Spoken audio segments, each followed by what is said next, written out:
Hello guys, आज पढ़ते हैं स्टैंडर्ड 8 आईसीएससी का फिजिक्स का lesson number 7 sound part 2। Relation between loudness and the amplitude of the wave देखते हैं। The loudness of the sound is directly proportionate to the square of the amplitude of the wave. देखने जाएंगे तो loudness जो है वो inversely proportionate amplitude के square के बराबर होता है। मीन्स अगर हम लोग देखने जाएंगे तो एम्पलीट्यूड को हम लोग डबल करेंगे तो लाउडनेस जो होगी वो हमें मिलेगी। सपोज टू बी हमारे पास लाउड एम्पलीट्यूड 2 होगा तो 2 का स्क्वायर हो गया 4, तो दैट मीन्स हमारी लाउडनेस 4 टाइम्स हो जाएगी। अगर सेम वे हम लोग एम्पलीट्यूड 3 लेते हैं सो 3 का स्क्वायर 9 हो गया, सो दैट मीन्स हमारी लाउडनेस 3 आएगी। 7.8 में आपको एक फिगर देखने को मिल रही है ए और बी की figure. The amplitude of wave is 2 centimetre, जबकि बी की जो वेव लेंथ है वो 3 सेंटीमीटर है, but both the wave of the same frequency, लेकिन फ्रिक्वेंसी उनकी सेम है। सो अगर लाउडनेस के बारे में बात करेंगे तो हो जाएगा लाउडनेस का स्क्वायर अपॉन लाउडनेस का square. So that means amplitude का square is equal to amplitude का स्क्वायर। सो वो हो जाएगा लाउडनेस हमारा 3 का स्क्वायर 9, 2 का स्क्वायर 4। यूनिट ऑफ लाउडनेस देखेंगे decibel dB। The loudness of the sound is major on the special scale called the decibel scale. देखने जाएंगे तो लाउडनेस को नापने के लिए एक स्केल यूज किया जाता है, उसको डेसिबल स्केल बोलते हैं। 1 dB is equal to 1/10 of the bel, where the जो बेल है वो लाउडनेस का यूनिट है।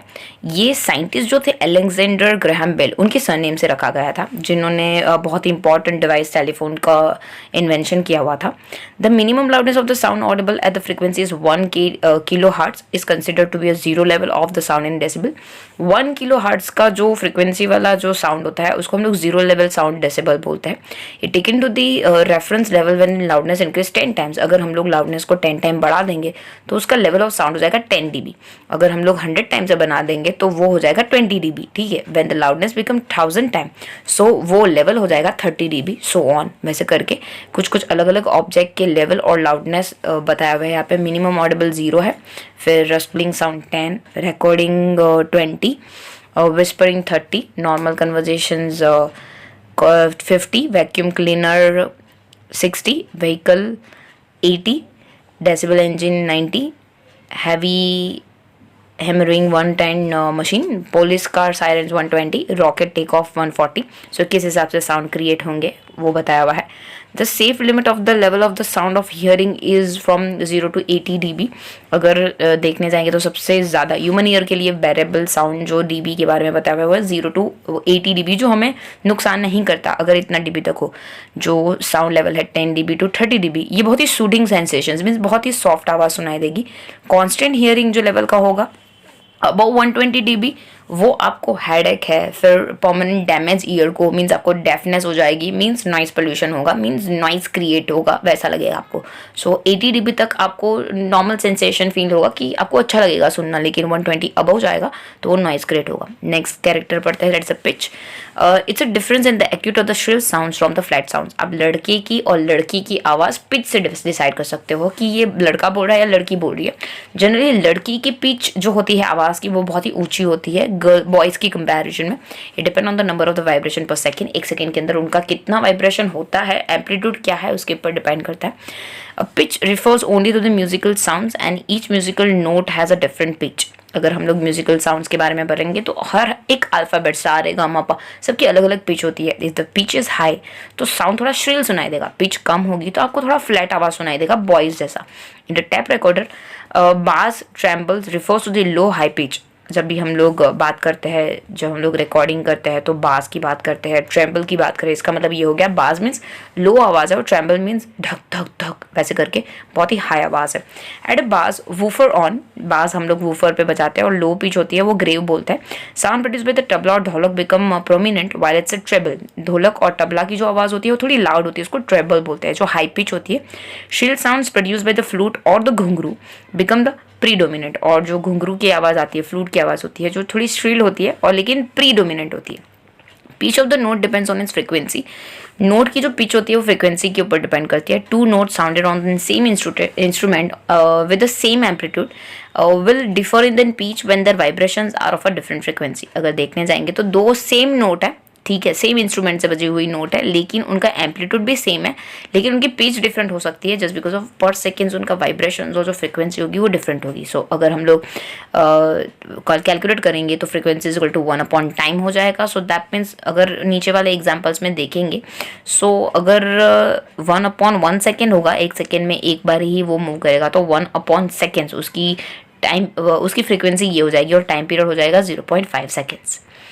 तो इसका मतलब ये हो गया, जो ए की पिच होगी वो लो होगी और बी की जो होगी वो हाई पिच होगी. आप देख रहे हो कि बहुत सारे वेवलेंथ बन गए हुए हैं, बहुत सारे ऊपर नीचे हो गए. उसमें सिर्फ एक ही वेवलेंथ बना हुआ है, लेकिन इसमें 2 आ गए. सो दैट मीन्स जितनी ज़्यादा वेवलेंथ उतनी ही ज़्यादा हाई वॉइस सुनाई देगी आपको.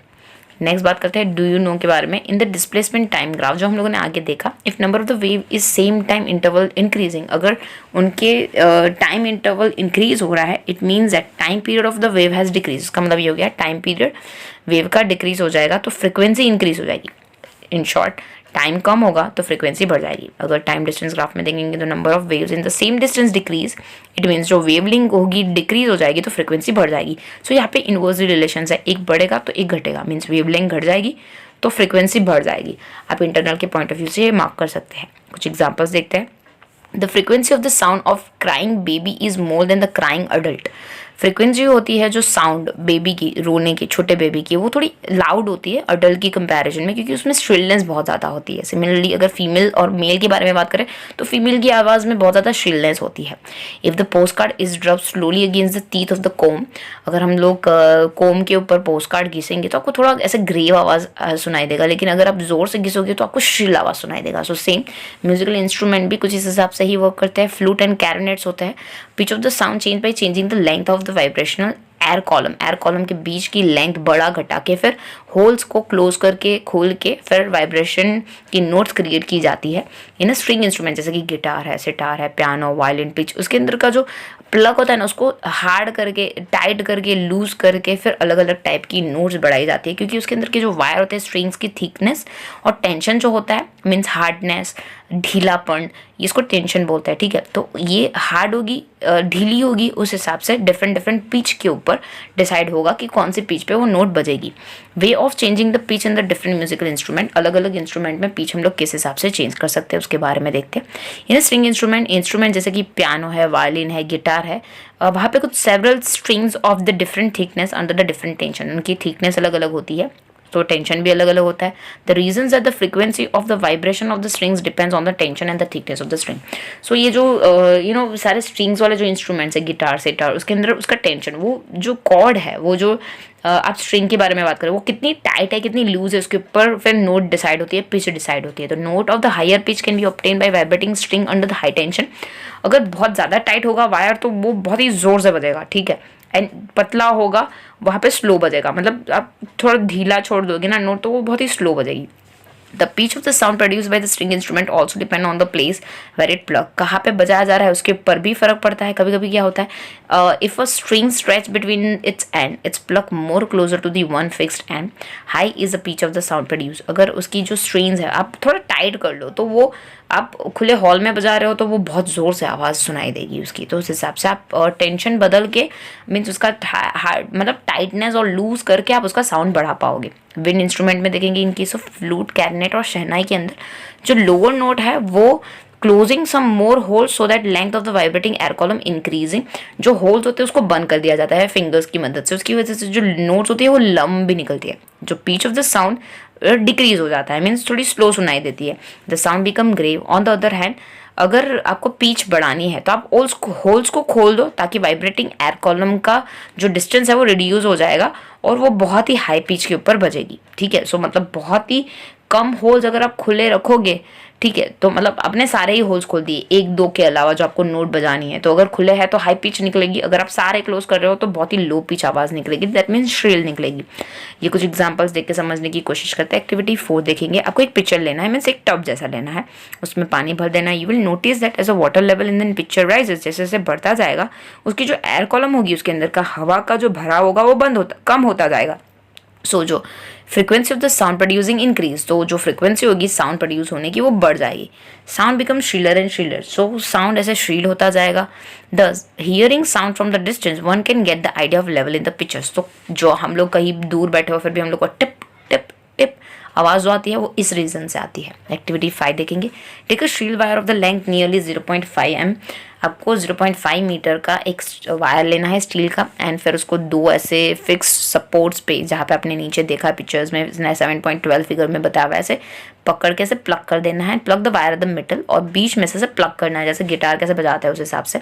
आप देखोगे now if you plug the wire the distance of 1/4 of its length, अगर आप 1/4 लेंथ से उसको बजाओगे, 2 लूप शोन्स इन 7.12, आपको 2 लूप देखने को मिलेंगे. आप बी पिक्चर में देख पा रहे हो. इसका मतलब ये होगा उसको साउंड जो होगी ना वो श्रिल आवाज़ होगी पहले की कंपैरिजन में. ठीक है. सो कहाँ से बजा रहे हो ये भी मैटर कर रहा है. एक्टिविटी 6 देखेंगे. आपको टेस्ट ट्यूब लेनी है और थोड़ा थोड़ा पानी भर देना है. ठीक है. Blow air in the tube by placing your lip on end mouth of this test tube. आपको वो हवा भरनी है. You will hear the flat sound, आपको फ्लैट साउंड सुनाई देगा. Now add more more more water to the test tube as shown in 7 B, C and D. जैसे जैसे आप वाटर लेवल ऐसे बढ़ता जाएगा, देखने जाएंगे तो एयर कॉलम डिक्रीज होती जाएगी. Each time blow air here the sound you will notice that sound become more and more shrill. जैसे जैसे पानी भरता जाएगा कुछ इस हिसाब से डी में आपको बहुत ज़्यादा आवाज़ श्रिल सुनाई देने को मिलेगी. नेक्स्ट देखते हैं इन मेम्ब्रेन इंस्ट्रूमेंट्स, जो तबला है या फिर ढोलक है या फिर ड्रम है, उसके अंदर की बात करते हैं. 7.14 के अंदर पिक्चर दिखाई हुई है. मेम्ब्रेन होता है, उसके ऊपर स्ट्रेच किया हुआ स्ट्रिंग्स नहीं होता है. It's short of a strings only. To produce the sound membrane को स्ट्रक करना पड़ता है, टैप करना पड़ता है. The pitch of the sound depends on the size and tension of the membrane. वो कितना टाइट है मेम्ब्रेन उसके ऊपर डिपेंड करता है उसका साउंड क्या होगा. मोर टाइट इसका मतलब छोटा मेम्ब्रेन होगा, और मोर टाइट होगा तो हाई पिच प्रोड्यूस करेगा, उसकी श्रिलनेस बढ़ जाएगी. अगर छोटा मेम्ब्रेन हुआ, ठीक है, तो अगर स्ट्रेच टाइटन नहीं हुआ तो आवाज़ स्लो आएगी. सो उस हिसाब से उसका मेम्ब्रेन टाइट या लूज होने से उसकी लाउडनेस पे डिपेंड करता है. मोनोटोन देखते हैं. Sound of a single frequency, इसको मोनोटोन बोलते हैं. एक ही फ्रिक्वेंसी की साउंड को मोनोटोन बोलते हैं, जैसे कि टर्निंग फॉक. ठीक है, जो एक ही सिंगल फ्रिक्वेंसी से प्रोड्यूस होती है. टर्निंग फोक 7.12 में बताई हुई है, जो यू शेप की होती है. मिडल में arms are as a tongs, नीचे के प्रोंग्स जो है वो उसके आर्म्स है. ठीक है, कुछ इस हिसाब से है. And generally turning forks are made up of a frequency which corresponding to the musical note. Different tuning forks may be different frequency, अलग अलग टाइम पे अलग अलग तरीके से भी बज सकती है. When struck with rubber pad से बजाओगे तो उसकी टर्निंग फॉर्क की जो वाइब्रेशन होगी वो खुद की ही फ्रिक्वेंसी पे होगी. जैसे कि फ्रिक्वेंसी अलग अलग टाइम पे अलग अलग जो अवेलेबिलिटी फ्रिक्वेंसी मिलती है वो है 256 पर सेकेंड्स, 288 पर सेकेंड्स, 320 पर सेकेंड्स, 384 सेकेंड्स, 480 सेकेंड्स, 512 सेकेंड्स. तो अलग अलग मीडियम पे अलग अलग तरीके से फ्रिक्वेंसी क्रिएट होती है, लेकिन इसको मोनोटोन बोलते हैं. नेक्स्ट बात करते हैं क्वालिटी या फिर टिम्ब्रे और या फिर वेव फॉर्म. इसके अलग अलग नाम है. Quality is the characters which distinguish two sound of a same pitch and the same loud. दो सेम पिच है और सेम लाउडनेस की साउंड के ऊपर डिफरेंस अगर आपको पता करना है तो उसके लिए क्वालिटी पता करती है. क्वालिटी एक कैरेक्टर्स है. Sound produce by any musical instrument of the human being constant in small amplitude to और the more wave of the different frequency which are integral multiple of the frequency of the sound. देखने जाएंगे तो हम लोग को दूर से ही पता पड़ रहा है कि वो गिटार बजा रहा है, तबला बजा रहा है. ठीक है, this wave are different in the different sources, क्योंकि वो अलग अलग जगह से अलग अलग इंस्ट्रूमेंट से बज रही होती है. The wave form of the sound changes, wave change होती है सब में. The wave from the different for the different sounds even if the loudness and pitch are same. अगर दोनों सेम लाउडनेस और पिचनेस पे बजा रहे हैं फिर भी सोर्सेज तो डिफरेंट ही है, वो कहीं और से ही बजा रहे हैं. तो इस हिसाब से क्वालिटी से फर्क पड़ता है कि वो कौन से मीडियम से या फिर कौन से इंस्ट्रूमेंट से बजाया जा रहा है. Each vibrating body has it characteristics wave form. सारी जो वाइब्रेटिंग बॉडी होती है उसकी अपनी ही वेव फॉर्म होती है. This make it possible for the one recognise the vibrating body even without seeing it. So बिना देखे ही सुन के ही आप पता कर पाओगे कि यार ये गिटार से बज रहा है या फिर वायलिन से बज रहा है. You generally recognise a person by hearing his voice on the telephone without seeing him. आप उसकी आवाज़ पहचान के ही पता करोगे यार ये बोल रहा है. It is because the vibration produce by the vocal cord of the each person have a characteristic wave form which is different from the different person. अलग अलग पर्सन के अलग अलग वेव फॉर्म होते हैं जो वोकल कॉर्ड में create होते हैं. मीन सबकी आवाज़ अलग अलग होती है. Similarly, one can distinguish, recognize the sounds of the two different musical instruments, even if they are at the same pitch and the same loudness. So, सबकी वेव जो अलग हो जाने की वजह से हम लोग आइडेंटिफाई कर पाएंगे बिना देखे ही कि वो किस मीडियम से बज रहा है. नीचे 7.17 में वेव फॉर्म बताया हुआ है साउंड के एक टर्निंग फॉर्क का है और एक पियानो का है। आप देख पा रहे हो टर्निंग फॉर्क का बहुत ही सिंपल है और पियानो का एकदम कॉम्प्लिकेटेड वन है। वेव जो फॉर्म है वो डिफरेंट हो जाने की वजह से हम लोग डिस्टिंग्विश कर पाएंगे उनके बीच में। Note play and piano has a large number of notes, while the same note when the play on the flute containing only a few notes. Thus, we can easily distinguish between the sound of piano and flute by their different waveform. So, though they may have exactly the same loudness and same pitch net और same loudness होने के बावजूद भी waveform अलग हो जाने की वजह से हम लोग उनको identify कर पाएंगे कि वो piano है या फिर flute है. To summarize, the table below given the factor affecting the different characteristics sound. देखेंगे कुछ फैक्टर्स दिए हुए कैरेक्टरिस्टिक, वो है लाउडनेस, पिच, टिम्bre और उसके फैक्टर्स दिए हुए हैं। लाउडनेस के लिए ये फैक्टर अफेक्टिंग एम्पलीट्यूड है, पिच के लिए फ्रीक्वेंसी, टिम्bre के लिए वेव फॉर्म।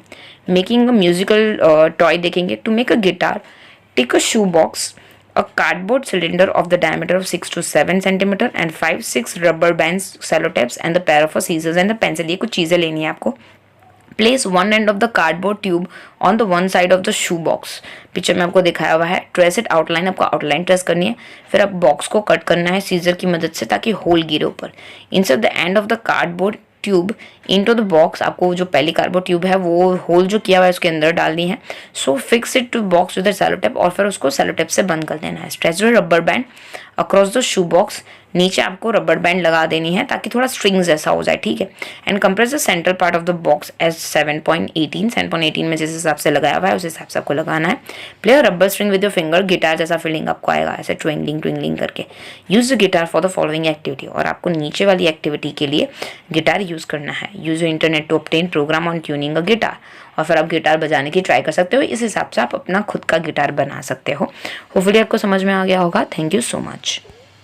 अभी तक आपने हमारी चैनल को सब्सक्राइब नहीं किया है तो सब्सक्राइब आइकन को क्लिक करके सब्सक्राइब कर दीजिए। कमेंट में ज़रूर बताइए वीडियो आपको कैसी लगी और लाइक करना मत भूलिएगा। Thank you so much.